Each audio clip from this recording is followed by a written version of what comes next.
안녕하세요. 오늘은 마르틴 루터 이제 18번째 이야기를 나눠보도록 하겠습니다. 루터가 물론 하나님 앞에서 굉장히 특이하게 크게 사용된 인물인 건 맞지만 기본적으로 사람이 겪는 일단 어려움, 그러니까 인생을 살아가는 사람이라면 누구나 겪는 그 어려움을 역시 루터도 겪었습니다. 그러니까 이 사람도 이제 사람들이 떠나가는 이제 그 고통을 겪기도 했고, 그 다음에 사실은 이 루터도 열심히 산 사람인 건 맞습니다. 그러니까 그 수도사 생활을 할 때도 고행을 너무 심하게 했었고, 그 일이 있은 이후에 이제 소화불량과 이제 또 이제 아주 심하게 이제 이때 당시에 루터가 말년까지도 뭘 했냐, 독일어 이제 구약 성경을 번역을 하고 있었습니다. 여러분들이 좀 생각하셔서 알으셔야 될 게 뭐냐면, 이때 이제 독일어 구약 성경을 번역한다는 건 새로운 독일어를 만들어내야 된다라는 의미이기도 했어요. 왜냐하면 히브리어나 헬라어에 대응이 되는 독일어가 정확히 일치하는 게 다 정해져 있지 않았기 때문에 그랬습니다. 나중에 그 영어로 된 성경, 이제 나중에 제가 이야기를 나누겠지만 틴데일 성경이 아주 유명해요. 이게 이제 나중에 킹 제임스 버전의 이제 그 모체가 되는 성경인데, 이 성경을 번역을 할 때 당시에 이게 그냥 쉽게 오늘날처럼 이렇게 쓱쓱쓱 번역이 되는 게 아니라 용어 자체가 영어로 된 게 없는 겁니다.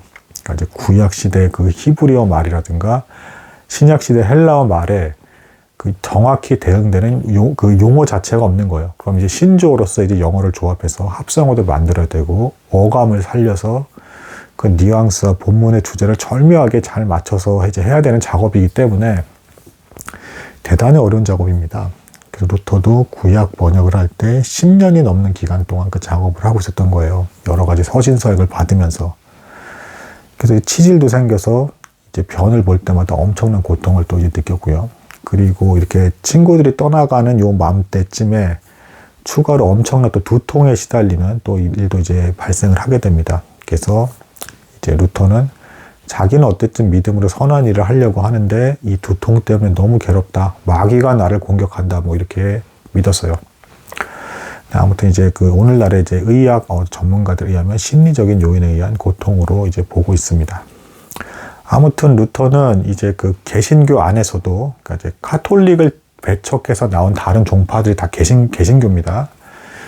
개신교 안에서도 이제 그 성찬 예식을 두고 이제 상징설이냐, 이제 루터가 주장한 공제설이냐 이런 걸 분열이 발생하는 것을 보고 고통을 또 느꼈고, 루터가 이제 굉장히 순수한 사람이었다라고 이제 또 여겨지는 또 하나의 특징이 뭐였냐면, 루터가 이제 좀 더 젊었을 때 이제 그 보름스 회의에서 이제 왕과 제후들 앞에서 내가 믿는 하나님은 이런 하나님이고 성경에서 이렇게 말하고 있습니다. 저는 제 뜻을 철회할 수 없습니다. 라고 이렇게 목숨으로 고백을 할 때 루터는 어떤 생각을 갖고 있었냐면, 누구든지 이 독일어로 번역된 이 성경을 마음의 양심으로서 정직하게 대면해서 바라본다면 자신과 같은 해석에 도달할 것이다. 루터는 이렇게 상상을 했습니다. 그때 당시에. 근데 그렇지가 않은 것이죠. 아무리 정직하게 사람들이 이 성경을 본다 하더라도 조금씩의 해석의 차이는 발생을 하더라. 그러면서 의도하지 않게 분열이 되기 시작을 했고, 농민 전쟁도 발생을 하기 시작을 했고, 어떤 과도기적인 어떤 위치에 놓이게 됐다. 그러니까 루터는 하나님 앞에서 정말 열심히 살았고, 열심히 그렇게 살아오는 과정 속에서 이 사람도 사실은 우리가 이제 나중에 평가를 하니까 아는 거지만, 이 사람 그 루터 자체도 뭔가 오류는 분명히 있었습니다. 지금 후대 사람들이 봤을 때는. 또한 후대 사람들이 봤을 때는 어쨌든 루터가 근대로 넘어가는 사회 분위기를 만들어냈다. 그러니까 개인의 양심과 하나님에 대한 믿음과 어떤 이제 다양성을 이제 존중하게 되는 형태의 그 흐름을 루터가 만들어냈다라고 보고 있지만, 정작 이 루터는 일이 그렇게 진행될 줄도 몰랐고 최선을 다해서 그렇게 하나님 앞에서 목숨을 걸면서까지 열심히 활동을 했지만 의도하지 않는 방향으로 진행이 됐고 생각보다 고통을 받는 일이 많았다라는 것입니다. 이제 오늘 나누게 될 내용은 이제 이겁니다. 그 전염병이 도시에 이제 도는 중에도 루터는 그 자리를 꿋꿋이 지켰고, 다른 사람들이 이제 비방이 있었기 때문이기도 했습니다. 그걸 꼭 의식한 건 아니었지만, 루터는 제후 아래서 보호를 받으면서 그렇게 편하게 이제 그 서신서만 주고받으면서 그러고 있는 거냐. 이제 사람들이 이제 비아냥거리는 게 있었고, 루터는 이미 목숨을 건 일도 있었고, 이때에도 어쨌든 자신은 믿음으로 하나님 앞에 온전히 드려지길 바란다는 자세로 피하지 않고 전염병 중에도 있었던 것입니다. 사람들과 함께 고통을 나눈 것이죠.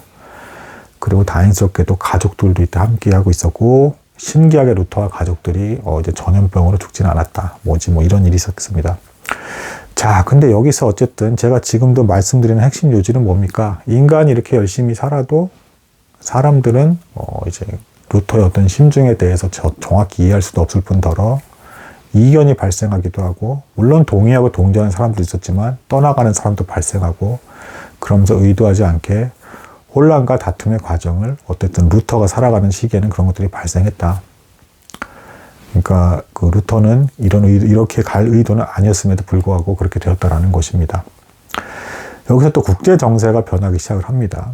자, 제가 전에도 말씀드렸지만 루터는 폭력성을 발휘해서 어쨌든 권위를 굴복해서 뒤집는 질서를 없애버리는 그런 행위를 동의하지 않았다. 당연히 전쟁은 반대했다. 이런 입장이었다라고 제가 말씀을 드렸습니다. 이게 뭐 단순히 제후들에게 아부성으로 그렇게 하는 것이 아니라 그 사람은 그 사람의 성경 해석에 대한 확신을 가지고 그걸 주장을 한 겁니다. 절대 아부를 해서 제후의 힘을 얻어서 자기가 원하는 대로 이제 종교 개혁을 이끌어가려고 했던 게 아닙니다. 그런데 이제 어떤 일이 발생을 하느냐, 이런 일이 발생을 했습니다. 신성 로마 제국의 황제, 이제 기록에 하면 이때 당시 카를 5세라고 하는데, 이 사람이 이 어떤 여러 가문이 다 연결돼 있잖아요. 유럽에서는 이 황제가, 신성 로마 제국 황제가 스페인 쪽이랑 이탈리아 쪽에도 지배권을 행사하고 있었어요. 근데 루터가 종교 개혁을 한창 이렇게 진행하게 될 당시에 이 황제는 카톨릭을 지지하는 사람이었지만 이탈리아에서 전쟁을 벌이고 있었습니다. 이탈리아에 대해서 그 지배권을 유지하기 위해서 가서 전쟁을 벌이고 있었기 때문에 이 독일 쪽에 신경을 쓰지 못하고 있었어요. 그러다가 문제는 어떻게 되었냐. 이제 드디어 이탈리아 쪽을 수습을 하고 나서 이 황제가 독일로 돌아오게 되었다. 그럼 이 독일은 천주교를 지지하는 사람이라고 했죠. 그러면 자칫 루터파 쪽에 이제 지지하는 제후들 쪽과 전쟁을 선포하고 황제가 제후들이 전쟁을 벌이게 되는 무지막지한 일이 발생할 수가 있었다. 근데 루터는 제가 이미 말씀드렸지만 뭐라고 했죠? 권위에 순종해야 된다. 함부로 전쟁을 해서 안 된다라는 입장이라고 했죠. 근데 황제가 만약에 루터의 어떤 그 사상과 가르침을 이미 천주교 쪽에 그쪽 이제 지지하는 사람이기 때문에 무시하고 너희는 내 말을 들어라고 했을 때, 안 그러면 전쟁을 하겠다라고 했을 때, 그럼 이제 루터는 전쟁을 해야 됩니다라고 이제 제후에게 말해야 되는가 말아야 되는가 된 갈등에 또 빠지기 시작을 합니다. 이제 또 대단한 고통의 순간이 되겠죠. 이거에 대한 또 고민 때문에 잠을 이루지 못하는 이런 일도 이제 발생을 합니다. 근데 이 문제를 두고 때마침 그래서 이제 아우구스부르크 화의라고 하죠. 회의를 열게 돼요. 결국에는 그 황제와 제후들이 다 만나고 거기에 이제 루터파와 또 이제 상징설을 주장하는 다른 개신교파와 천주교 이 사람들이 다 모입니다. 회의를 하게 되는데 그 회의 직전에 일단 그 루터 밑에 있던 멜랑히톤, 루터의 제자입니다. 15년 아래, 15살 아래입니다. 이게 사실상 후계자 같은 사람인데 이 사람과 사람들이 이 얘기를 합니다. 이제 우리는 전쟁을 지지하는 쪽 입장이 아닌데, 때마침 이제 그 유럽의 동쪽에는 그 이슬람을 믿는 회교도들이 있었죠. 투르크 제국이라고 하죠. 이 사람들이 빈을 포위하고 독일의 빈까지도 공격을 하는 이제 이런 일이 발생을 합니다. 그래서 루터에게 이런 말을 합니다. 황제와 함부로 이 종교적인 어떤 견해차 가지고 이렇게 부딪히지 말고, 어쨌든 투르크가 쳐들어오고 있으니까 우리 같이 다 단합합시다 라는 입장을 취합시다. 그러면 전쟁을 피할 수 있습니다. 그러니까 이 얘기에 대해서 루터는 또 고민을 해요. 왜냐하면 그렇게 전쟁을 피하기 위해서 화합을 합시다라고 하면 몇몇 자기가 주장했던 성경을 근거로 해서 믿음으로써 주장했던 것을 천주교와 이제 타협을 봐야 되는 부분이 발생을 하는 겁니다. 물론 전쟁을 피할 수는 있지만 이걸 두고 또 이제 고민을 하게 됩니다. 그리고 여기서 이제 결국에는 그 아우구스부르크 회의를 가는데, 이번에는 루터가 이미 이제 나이가 많아졌기 때문에 그 회의를 직접 참석하지 않는 게 좋겠다라고 밑에 있는 사람들이 다 얘기를 합니다. 그래서 후계자라고 할 수 있는 멜랑히톤을 중심으로 이제 회의를 이제 주도하려고 하는 사람들 몇 명을 글로 보내게 되고요. 그리고 또 상징설을 주장하는 다른 개신교파에서도 사람들이 옵니다. 그리고 실제로 이제 황제는 좀 더 생각보다 늦게 와서 이제 왔는데, 이제 뭐 묘사에 의하면 정말 뭐 말에 이제 황금 안장을 막 이렇게 놓고 정말 화려한 옷을 입고 황제가 등장을 했다라고 합니다.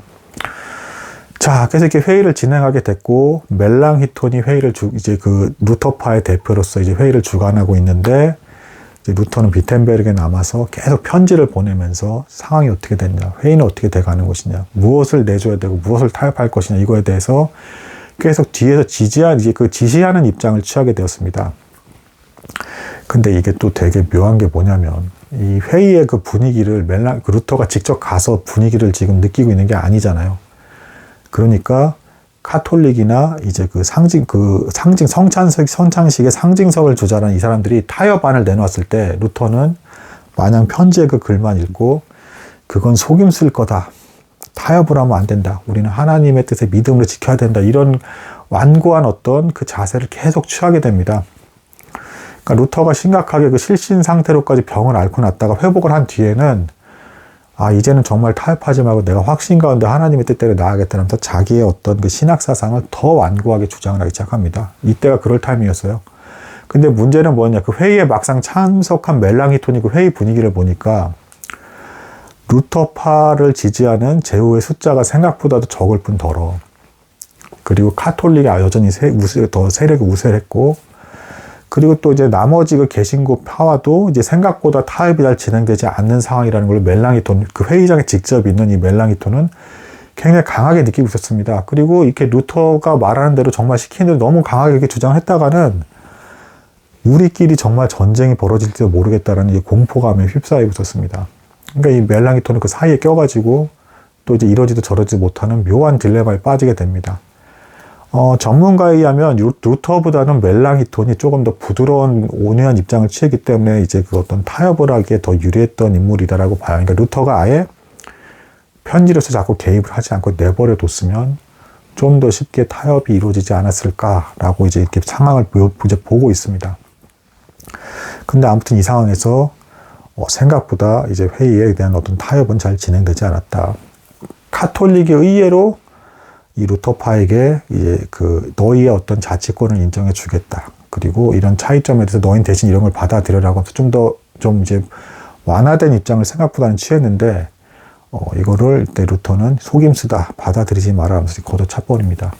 그리고 그 나머지 그럼 이제 개신교파 중에 이제 루터의 그 성찬식에 대한 공지서를 지지하지 않는 상징서를 지지하는 사람들이 또 루터파에게 물밑 작업으로 우리는 그래도 어쨌든 같은 개신교 아닙니까? 라고 하면서 우리끼리 뭉칩시다라고 한 거에 대해서도 루터는 상징서를 아니다 라고 하면서 완고한 입장을 취하게 됩니다.